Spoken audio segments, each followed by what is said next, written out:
It's 6 p.m. on a Tuesday here in Korea. Thank you for joining us. I'm Daniel Che. Let's start with the headlines.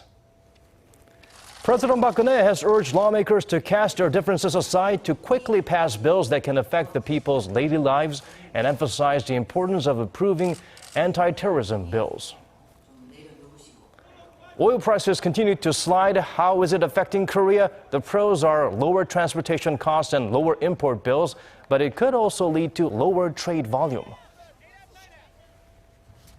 The United Nations Human Rights Council appoints Korean diplomat Chae Kyung-rim as its president for 2016, a clear indication of Korea's contributions to improving human rights around the world. We start with the first story. Korea has deported 3 illegal immigrants for following a terrorist group affiliated with al-Qaeda. The National Intelligence Service says a 32-year-old Indonesian man who resided in Gyeongsangbuk-do province, another 32-year-old in Chungcheongnam-do province, and his 2 friends, all Indonesian nationals, are suspected of supporting the al-Nusra Front, the Syrian branch of al-Qaeda. Evidence of their loyalty to the extremist group include Facebook uploads about suicide bombings and support for Islamist fighters, along with related paraphernalia found in their homes. 3 have been deported while 1 is still under investigation. Officials say the development highlights the need for anti-terrorism bills to be passed so the country can better be prepared for such threats. President Park Geun-hye has called on lawmakers to swiftly pass a handful of bills that affect people's day-to-day lives. The list includes bills related to the economy, as well as a bill on preventing terrorism. Hwang Sung-hee reports. President Park has called for swift parliamentary approval of an anti-terrorism bill, saying it's the only way to prevent terrorism in South Korea. At a cabinet meeting on Tuesday, President Park noted that Seoul cannot fully cooperate with the international community nor exchange intelligence on terrorism without a basic law on the books. 앞으로 상상하기 힘든 테러로 우리 국민들이 피해를 입게 되었을 때 그 책임이 국회에도 있다는 사실을 분명히 말씀드리고 국민들이 그 책임을 물을 것입니다. Following last month's deadly terror attacks in Paris, South Korea's rival parties agreed to begin discussions on passage of the anti-terrorism bill. The country is no safe haven when it comes to terrorism. An Indonesian citizen with a forged passport was recently arrested for possible connections to a terrorist group affiliated with al-Qaeda. At the same meeting, President Park urged rival parties to put aside their differences and pass a handful of economy-related bills, including ones on job creation and labor reform. The president warned that lawmakers must act in line with their words to meet the public's expectations. 국회가 말로는 일자리 창출을 외치면서도 행동은 정반대로 노동개혁 입법을 무산시킨다면 국민의 열망은 실망과 분노가 되어 되돌아올 것입니다.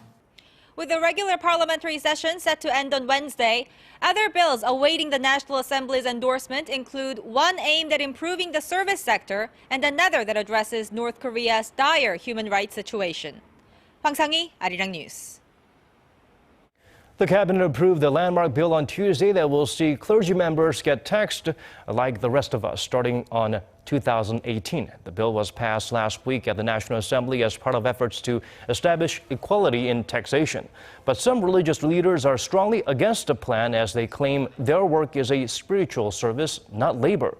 There are more than 360,000 clergy members and other religious practitioners in Korea.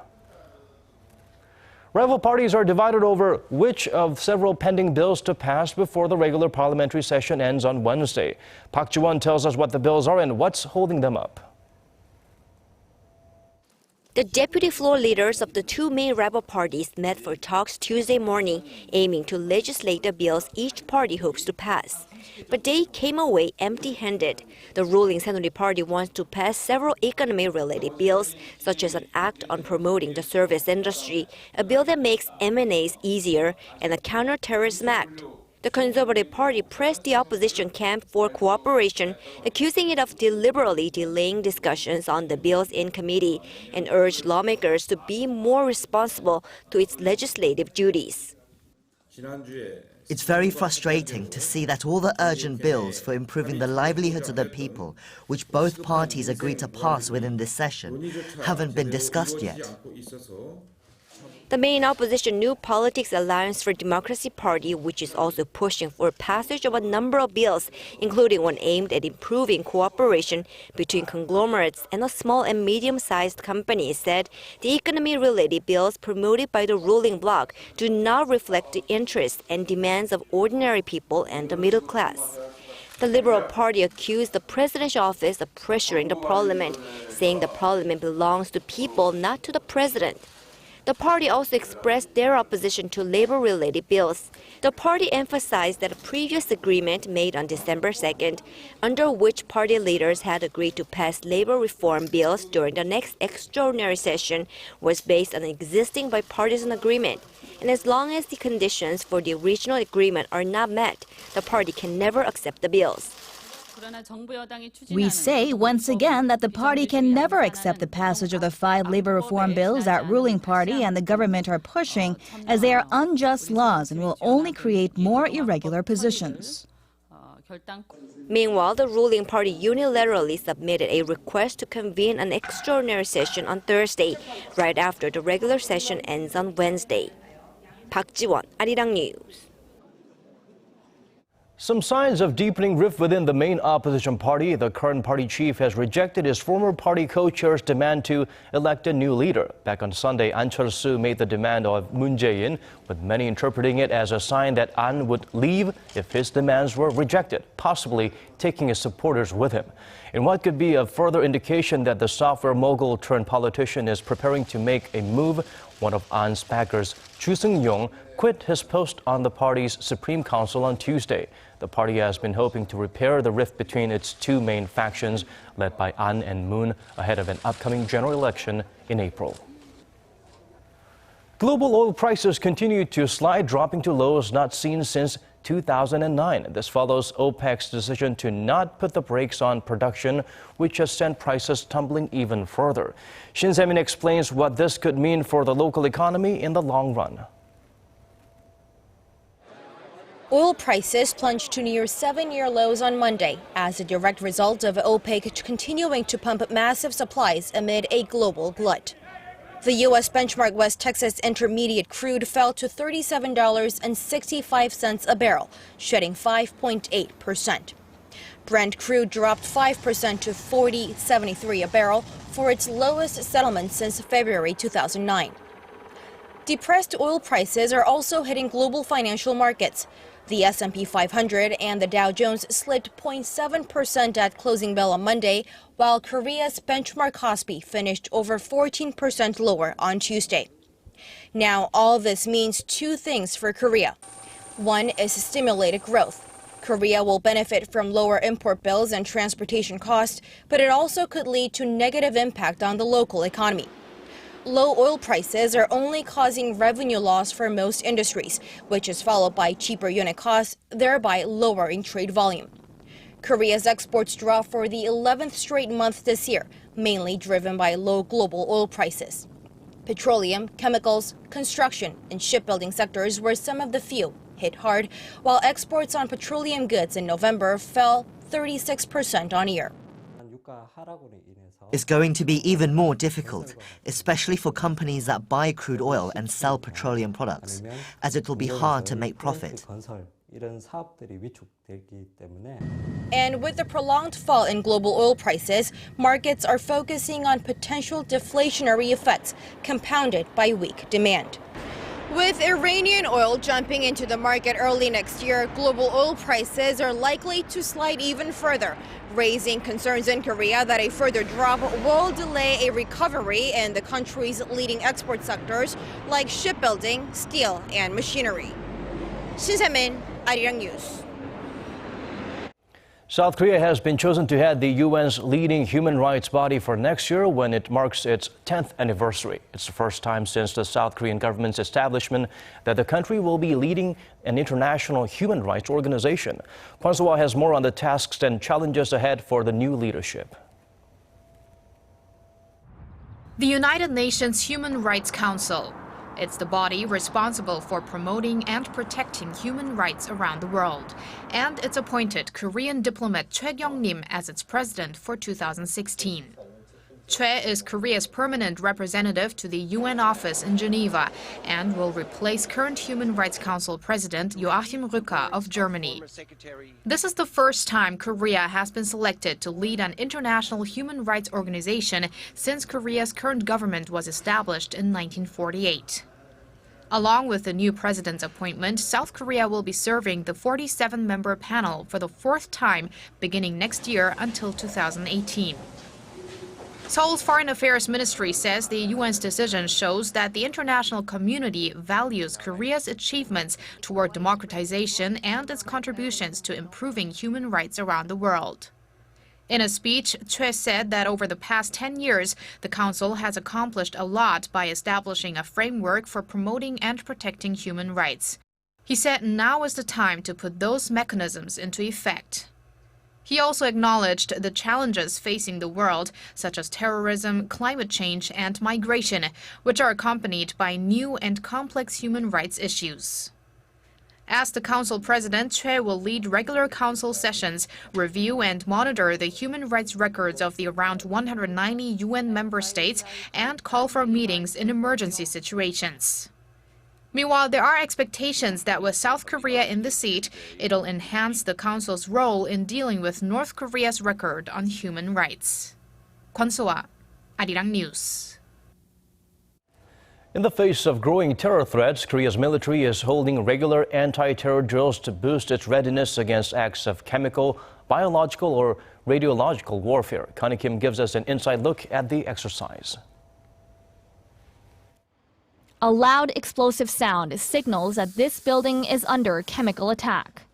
Toxic gas starts spreading instantly, putting the people inside in danger.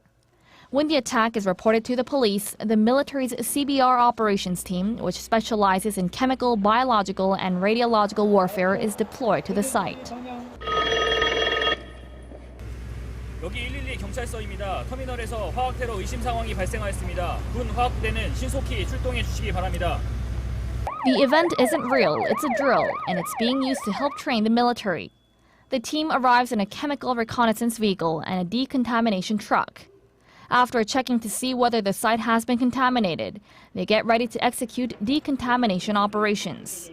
Shortly afterward, a support team arrives on site and hooks up a live video feed of the site to transmit images to the Joint Chiefs of Staff headquarters.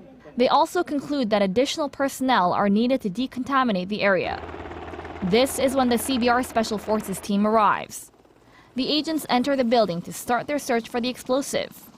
A robot is sent into the building too, and it'll be controlled by a device set up outside the building in a remote chemical detection vehicle. Once inside, the robot detects toxic gas and moves the suspected explosive away from the building in case of an additional explosion. Once the device is brought outside, agents decontaminate the scene. But the operation doesn't end there. Samples of the contaminant are collected and transported to a mobile laboratory standing by at the accident site.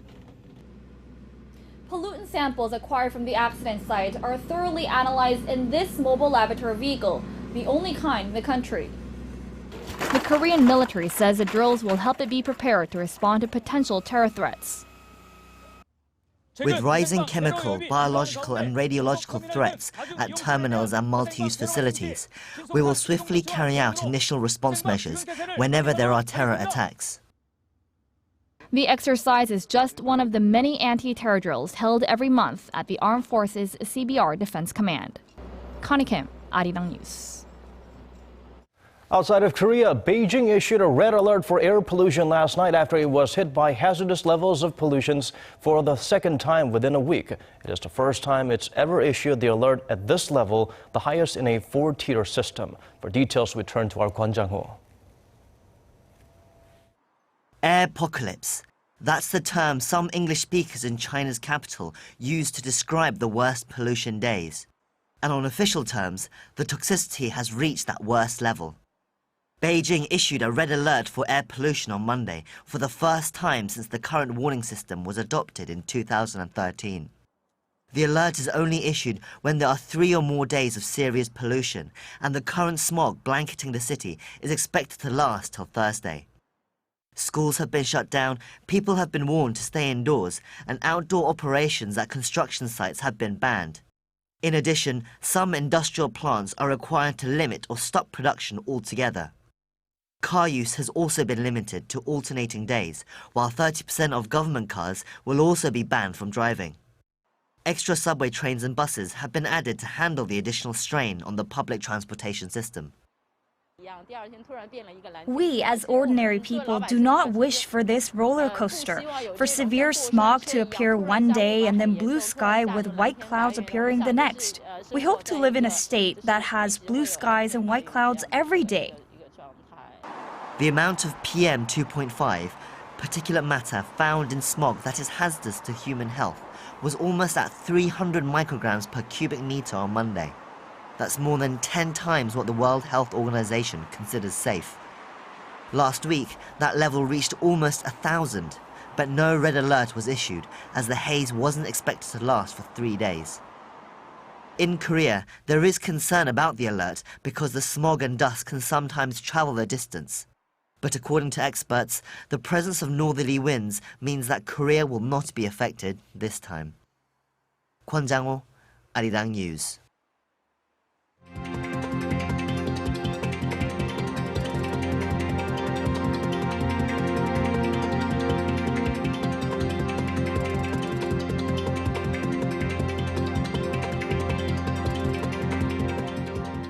And we're wrapping up this edition of our newscast. Thank you for watching.